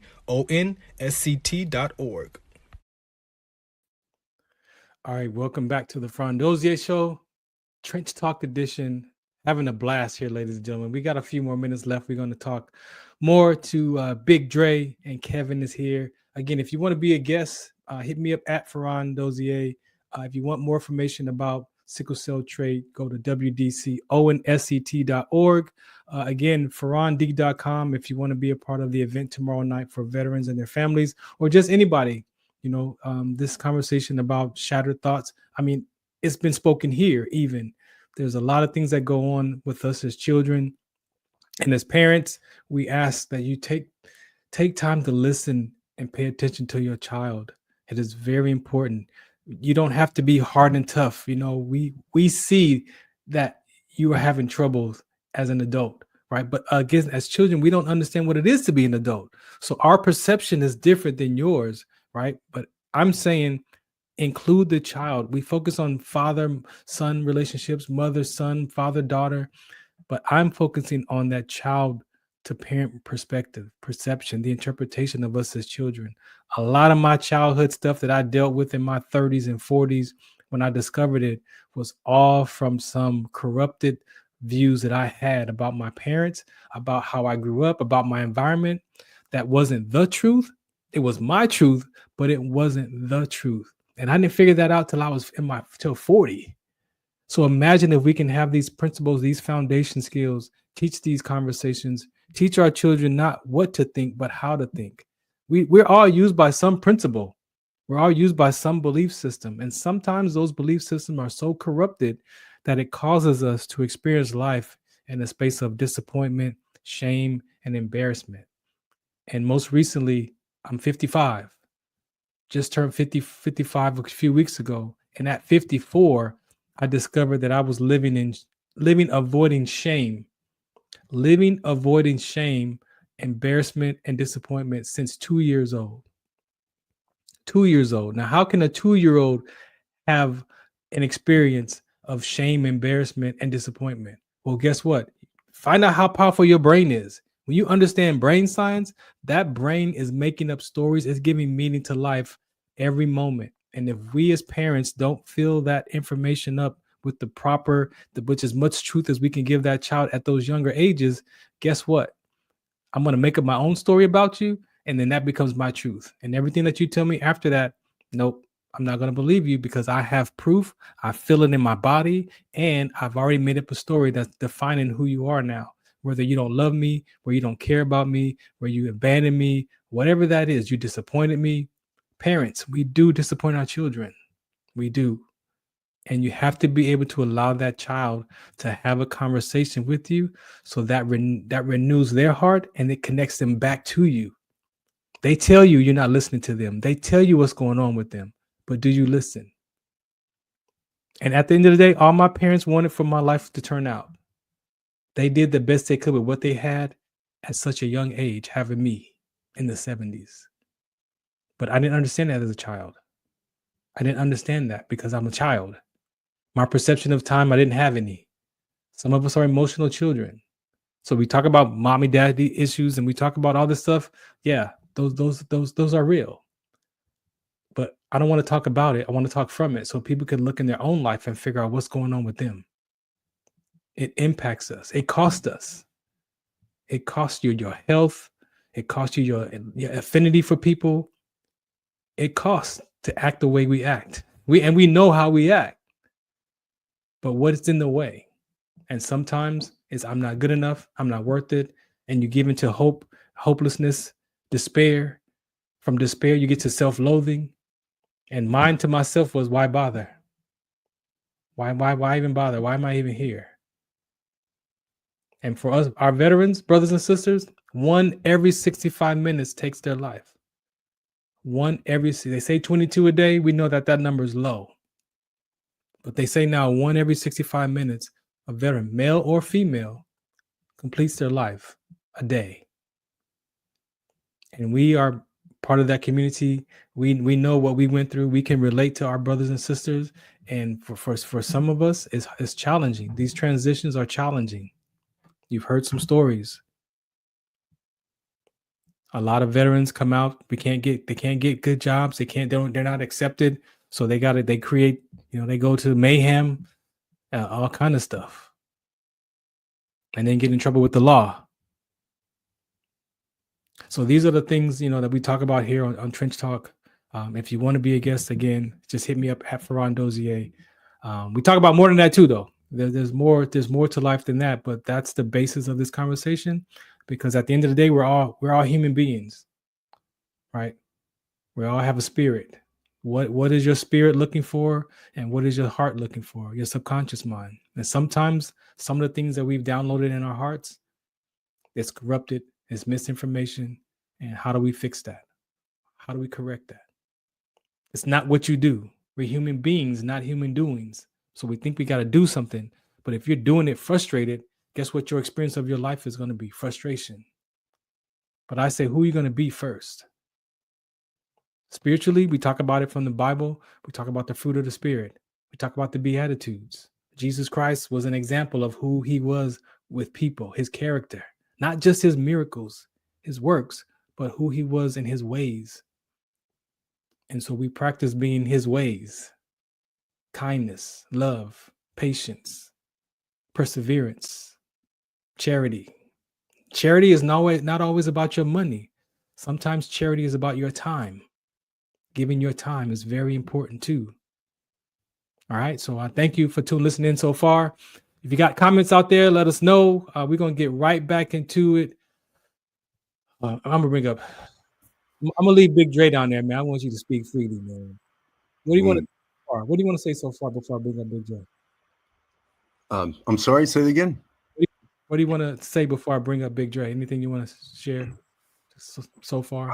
I want to really thank you for what you're doing, because you put a lot of depth and a lot of soul into it, and a lot of people just go on there and they talk about a lot of stuff I don't even know what they're talking about. You know what I mean? Yeah. And I mean, to find someone that actually wants to help people, you know what I mean? That really truly wants to help people, because a lot of people say they do.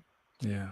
And a lot of people don't. And I was writing a song about loneliness, and I go, there's loneliness, and loneliness there's a void of someone that could be there, but they're not there. Emptiness is there's no one there. But there's one more I found. That's when you're with someone you love and they make you feel like you're alone.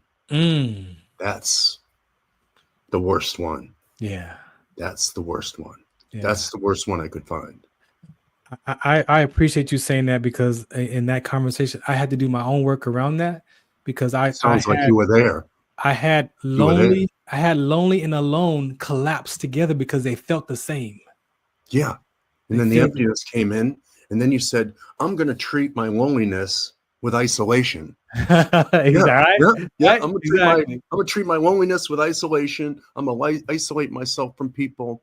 And that's because clearly there's something wrong with me. There's something wrong with me. I don't belong. I'm on my own. And we have proof. And we grew up with proof of those episodes.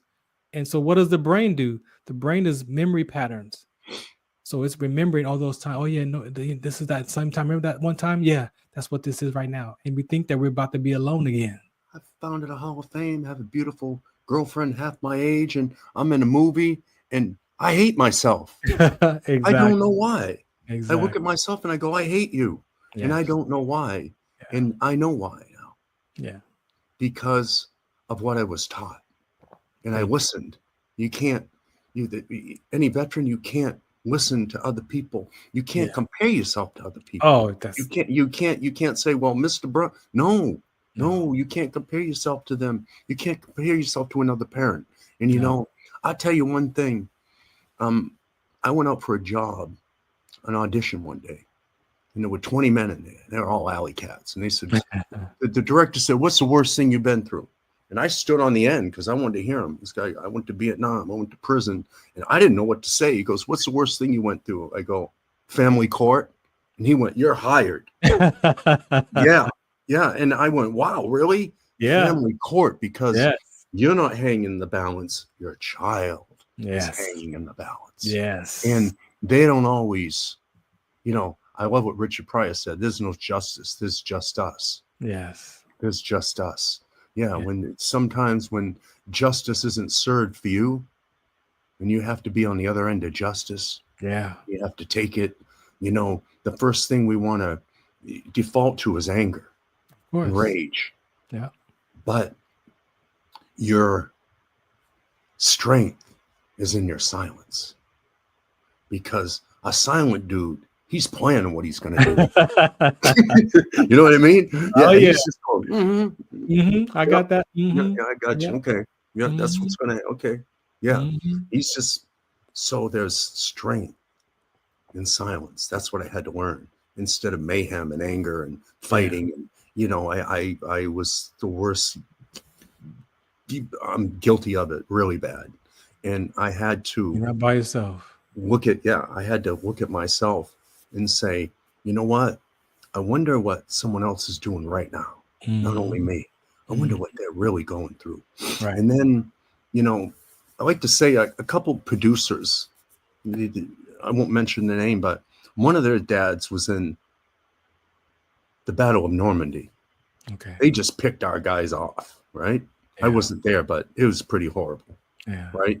And my other producer said, well, since you're being on a veteran show, my dad was a veteran too. And he was in a submarine at 17 years old in the 60s. And he couldn't even stand up. He had to walk like this. It was that level. And at any time, they know they want to take him out. And you know, in the sub, you ain't got nowhere to go. Nowhere to run to, homie. You're lights out. Our Navy and brothers the fear at 17 years old, right, that you must have lived in every night. For me, God bless you. That's a different life. That's a different life. That's that's what made America America. Exactly. And nobody can take that away. I want to touch on the justice. As parents, a lot of times that's why divorce is such an impactful experience for the child, because sometimes the child blames himself too in that divorce. The child always blames themselves, and then they have to pick, or they don't get a choice of what parent they might want to go live with dad and can't go live with dad because mom wants them to come with them. And so there's so much that goes on, and that's why I'm an advocate for our childhood experiences. Because the worst thing too is parent assassination. When they assassinate the other parent. Yeah. And you know, you got to remember something, because they go, oh, bitch, you know what? You came from a woman and your baby came from a woman. Yeah. And as much as I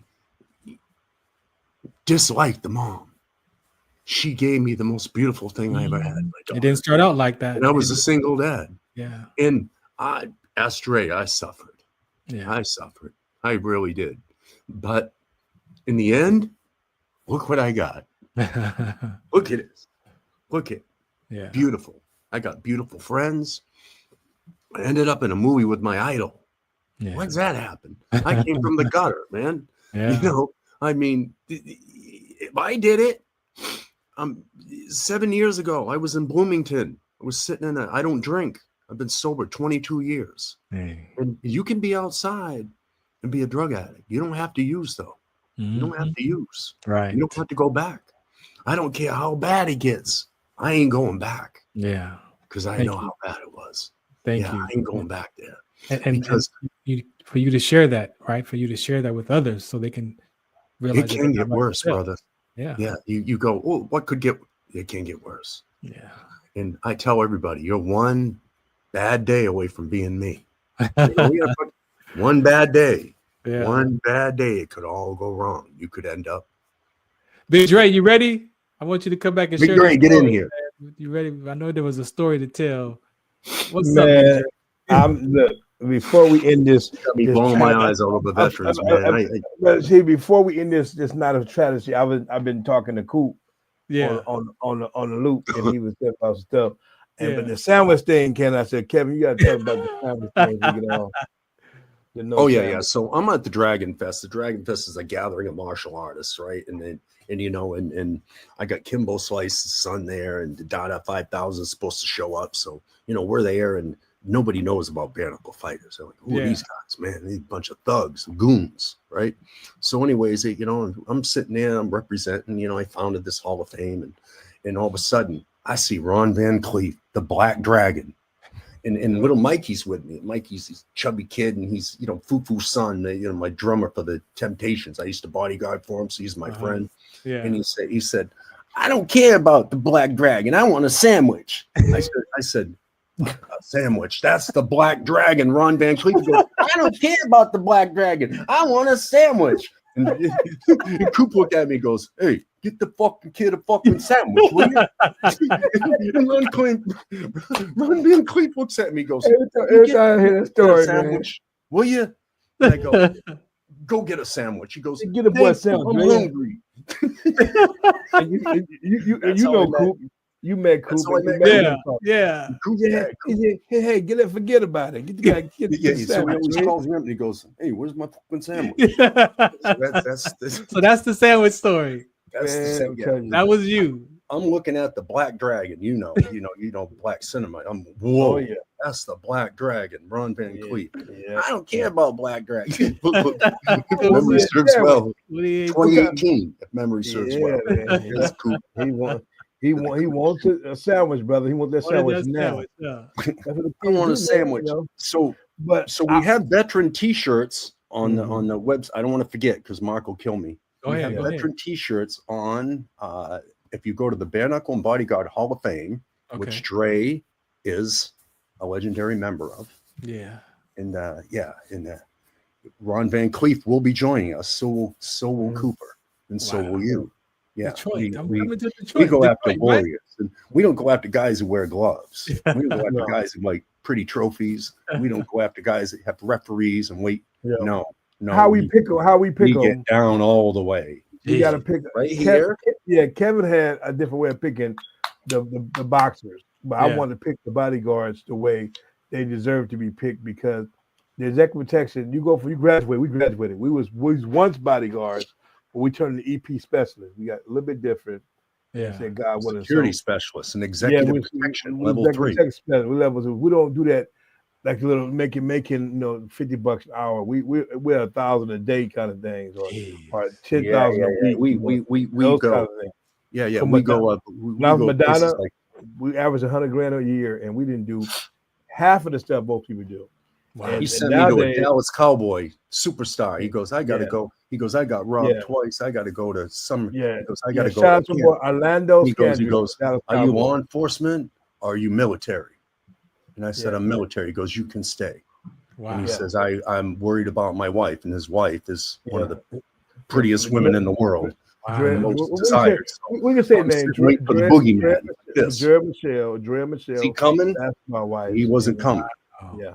And I was out of boogeyman. It was an inside job, but that's another story. So this is why Dre would send me on the gigs he wouldn't go on. Always. Remember that crazy dude down there, the cops came and we all always. Dre's like, Kev, got something for you, Kev. I got something for you, Kev. Exactly. You know. Dre, brother, I was shot by the police. I'm smoking this fat cigar. Send Kevin. Who are you? Is that Charlie? Is that Charlie? Was you Charlie? Exactly. I said send Cobra in. Okay, I'm gonna do Cobra. We're sending the wolf. Send a wolf in, man. I said, there you go, Black Wolf. There you go. That was a Blackfoot wolf. Ray goes, I'm out of town, man. Go handle this. Yeah, I said, Ray, this guy's really mentally ill and he's high on meth. He goes, go do your thing. Yeah, I was on a scuba diving expedition. I'm Bonaire, and Dre was, and she was broadcasting live from Mexico. Yes, but Dre, didn't realize Pussycat Doll. That's who I was no, guarding, bro. No. That was it's Dre from Basketball Wives. Basketball. I was with the Pussycat Dolls, Kaya Jones. That's what I was with. I went to India and everything on tour. But the problem was I couldn't trust nobody. That's why I was telling them. You don't hire a body. You can't hire bodyguards and stuff to do anything. That's why I tell you, in the Hall of Fame, anybody just can't be in the Hall of Fame. It's a brotherhood. You got to earn those stripes, man. You got to philanthropist work, volunteering work. Earned. Everybody got big bodies. Because I'm gonna tell you what the late great good friend of mine, Mark Clark Duncan, told me. The late great said, Dre, I'm gonna talk just like he talked. He said, boss. That's how he would talk. He said, I just got the biggest movie part of my life. It's the Green Mile. Huge. He had to gain 50 pounds for that. What killed Michael is his weight. They kept making him go up in weight, down in weight, go up in weight. My Clark Duncan, all that. Oh yeah, muscle. That's too bad. He was 400. A lot of people don't know, but he was in the car with Biggie when they got shot. Yeah, he was in the car. A lot of people don't know about that. I shouldn't say anything, but let me tell you the story. Let me tell you the story. I don't want to get smoked. Hold on. Let me tell you the story. He told me that life is what we make of it. There's a chance and there's a choice we have in life every single day. When you get up in the morning, that was your chance. God gave you another chance to get up in the morning. And what you make of it every day, it's up to you as individuals. So what I tell these servicemen and women, every day you make it to another day, there's your chance right there. Amen. To try to make a mark in the world. So I tell these executive protection guys, don't go out there thinking you Superman with a gun. It's not about a gun and Superman. It's about you getting that client out of harm's way. So that's why I train all my guys to do that. So my company I co-founded now is F6 Consulting Group. You know what's amazing about Dre? He didn't have to use a gun, man. Never did. Seen him. I remember we were in Hollywood. This guy was cracked out of his mind. He came up, he goes, wait a minute, hold up. And he says, I'm the mayor of Hollywood. I thought he was real. He was cracked out with a suit. Yeah. And then all of a sudden I said, oh, dude, you're going to get it, man. You messed this whole. And I go at, and Dre goes, no. And the guy goes, he goes and talks to Dre, and then he says, I'm going to go have a cigarette with a real man. And you guys are amateurs. I should just close this whole thing. He was a crackhead. He wasn't even real. And Dre always calm people down. Yeah, I was a Dalton. I was a Dalton in Roadhouse. Yeah. He's the cooler.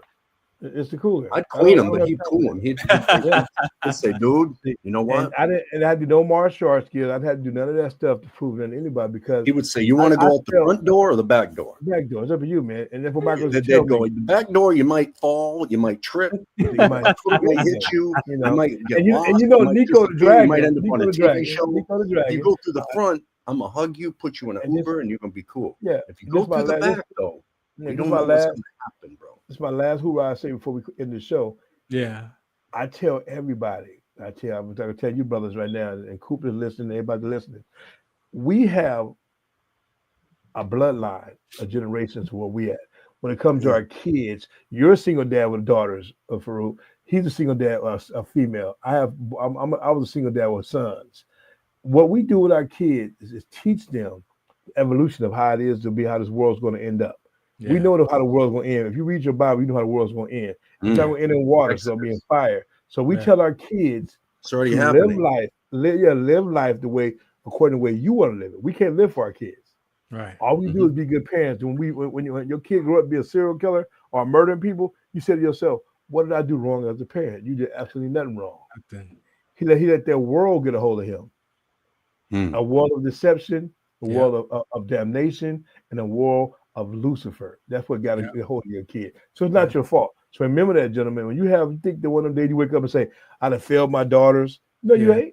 You ain't failed your daughter. No, she get 18 years old. I'm glad you said that, Dre, because I feel like that. It's true. All those sins are her sins now. When you're 18 years old, God reversed them sins. They go back to them kids now. It's up to that child.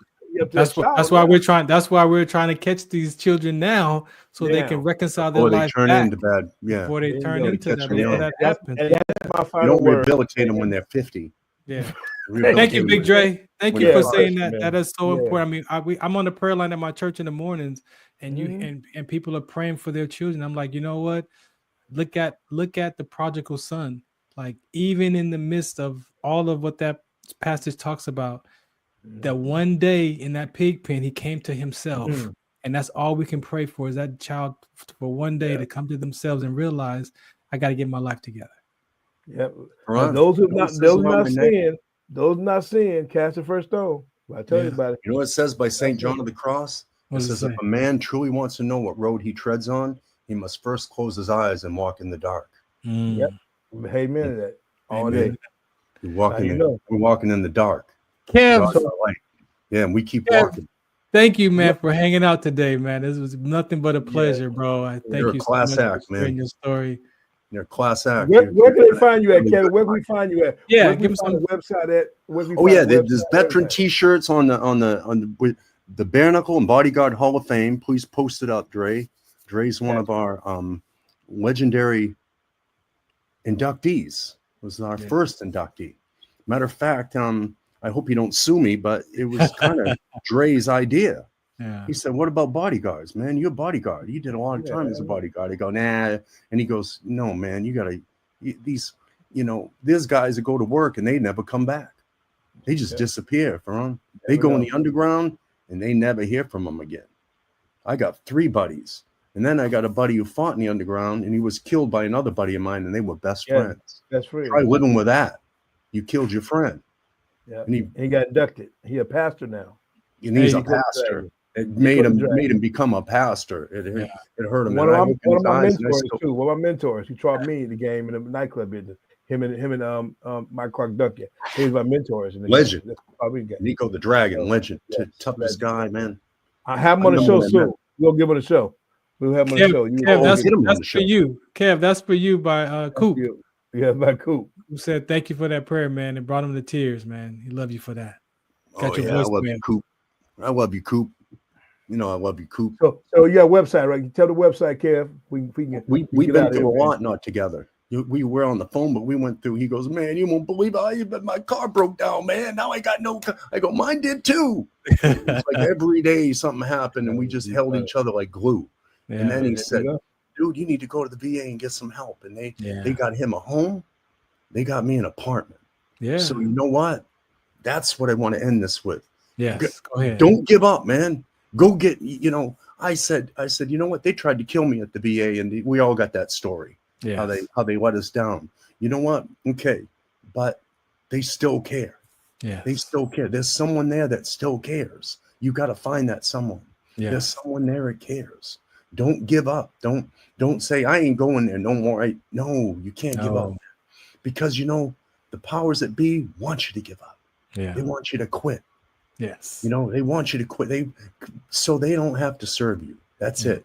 So you can't give up. You have to give it another chance. And I remember what my commander told me.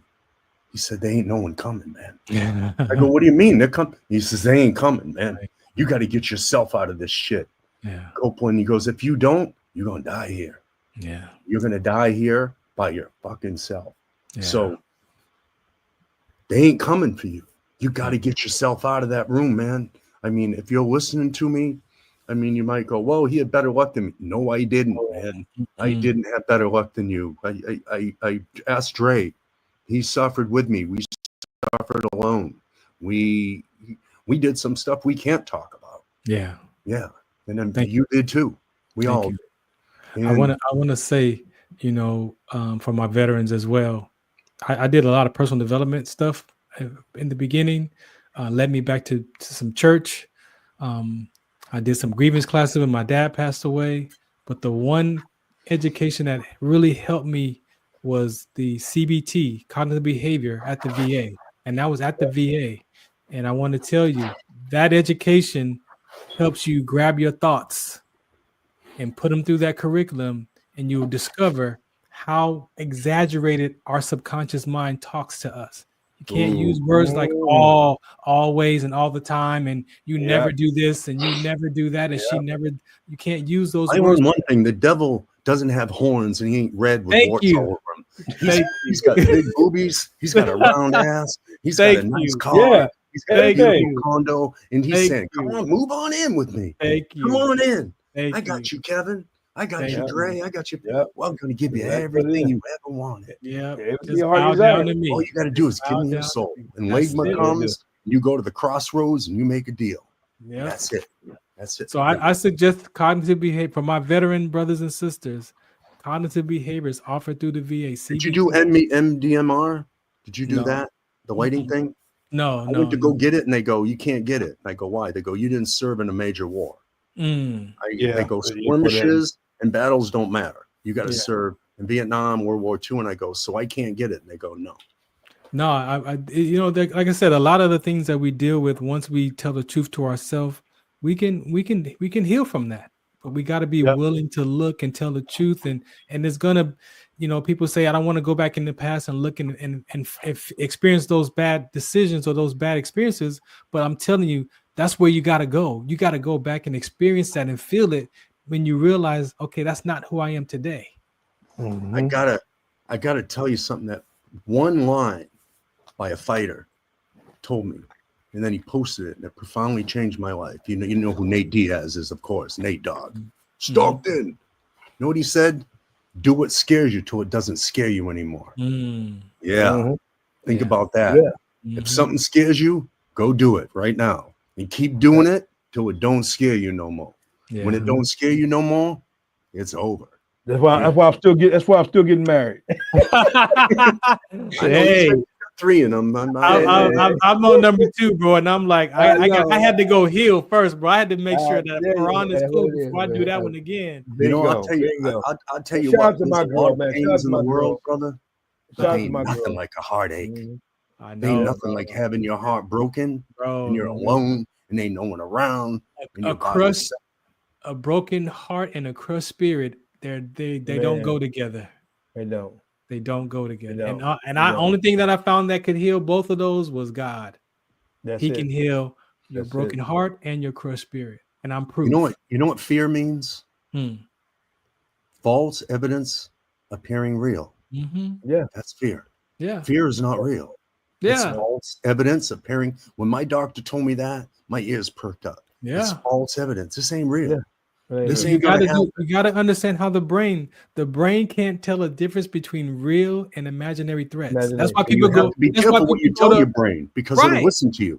But that's why people go to Knott's Berry Farm and Halloween Horror Nights and still get scared. It ain't real, but your brain can't tell a difference. So imagine if you can use your brain for that kind of imagination. Use it to start to heal yourself with it. Amen. This is a dangerous game, but actors like Heath Ledger, I've done it. When they can't deal with something, I just turn into my character, Thompson. He's a murderer. He ain't scared of shit. Kevin goes, I'm scared. Kevin goes, Kevin, we're leaving you here, and Thompson's taking Ladies over. and gentlemen, the show is now over. I know who you are right now, and I go, Kevin, no more pretending. No, we don't pretend no more.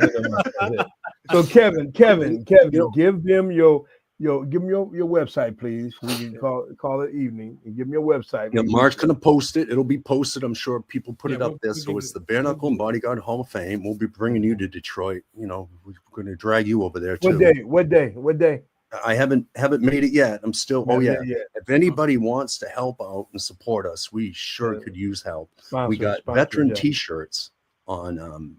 All the proceeds go to veterans on our website. You can buy a T-shirt, veteran, or you can buy a regular T-shirt. You can become part of the family. And once again, this is the only Hall of Fame in the world dedicated to the underground. These are underground dudes. Yeah. And they're special. They're special. They're all one of a kind. When you see all these guys, you're going to have fun because they're your people. Yeah. We don't get out of cars and say, okay, wait, we're going to put on 12-ounce gloves and we're going to fight. Right? No, we're going at it. We're going all the way down. Thank you, no Kevin. holes barred. Yeah. Been on the show, man. Thank no you. Holes barred. Man. Thanks, Kevin, for your time today, man. And I got one more thing to say before we get off here. Of course, don't forget to see us, ladies and gentlemen. We will be broadcasting live. Oh yeah, Hammer and Nails coming up. I'm talking to Fez Russell in about a couple of days and give me Okay. before I come down and get a thing set up. How we gonna set it up? Support the Cynthia Rothrock film, Black Creek. Yes, please do Black report Creek. Black Creek. Black Creek. And make Black sure you get a chance to see us and hear us every Sunday for for That's Talk right. Radio. Oh, you got another Bag show. Bag to canvas every Sunday Sports night. show, yeah, Every that- time. that's Oh, the good. sports I show. can't wait. So lock in for boxing. Fun. You boxing folks love to talk about boxing. Join the Oh show. my God, yeah. So, No so doubt. it's hot. It's hot. As long as I can And- talk about Marvelous and Mob and shout out to Hagel my all day. team. My team. Marvelous my- Mob. My city council team. Rodney. Yeah. Allen, Oh, my yeah. campaign Oh, yeah. manager, BJ Douglas. My boy. Tyre Ruth. Dorsey. You know, I Tyre want Dorsey. to get All Hitman that stuff, Hearns, the Motor City Cobra. I want to get him at our events so bad because It ain't him hard and to do. Mob I and can Hagel, find him. that I was can my find favorite boxing match. I That can was the find. most violent rounds Big of Dre, boxing. Big Dre gonna find them. We can follow. It ain't hard to get. John. I used to have him in my number, man. Thomas Hearns. My Oh, phone. you got So the Hitman? James Yeah, talking yeah, we need the Hitman. every day. So thank you, Kevin. Thanks, Kevin. Farouk. Appreciate y'all. God Thanks, bless Big you. Dre. Oh, Mm. God bless. bless Thanks you for what those you're doing, and tuning in and listening. may God pave this beautiful path that you made to help so many guys, man. Amen. I for one, veteran, you made me happy, man. Thank You really you. did. That's all God's work, bro. Thank Bless you. you, bro. God Yeah, bless you See you made Sunday me night, really 8 happy, o'clock. man. You made me Bag to feel canvas, part of something, and keep going, man. Keep Appreciate doing you. this. Thank you so much. God bless. This is Farron from the Farron Dozier Show, 8 p.m. Pacific Time on KCAA Radio, 106.5 FM, 1050 AM. Also streaming from the KCAA Radio.com website, the station that leaves no listener behind, and MBR Radio. That's right, MBR Radio on all their streaming platforms, including MBR Radio on Roku TV, Sunday nights live, 8 p.m. Pacific Time on KCAA Radio and MBRradio.us. The Farron Dozier Show. For more information, search farrond.com. All right, good evening. Welcome to the Farron Dozier Show on KC.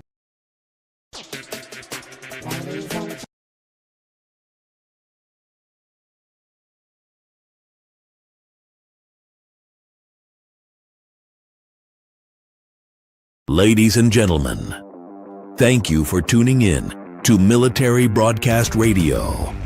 As we wrap up today's show, we want to remind you that the podcast of today's episode will be available right after we go off the air. So if you missed any part of the show or want to listen again, be sure to check it out. And remember, we're here to support and honor our veterans. Your stories and experiences matter, and we are committed to giving you a platform to share them. That's right. We're here to give our veterans a voice. So don't forget to catch the podcast and stay connected with us. Giving our veterans a voice.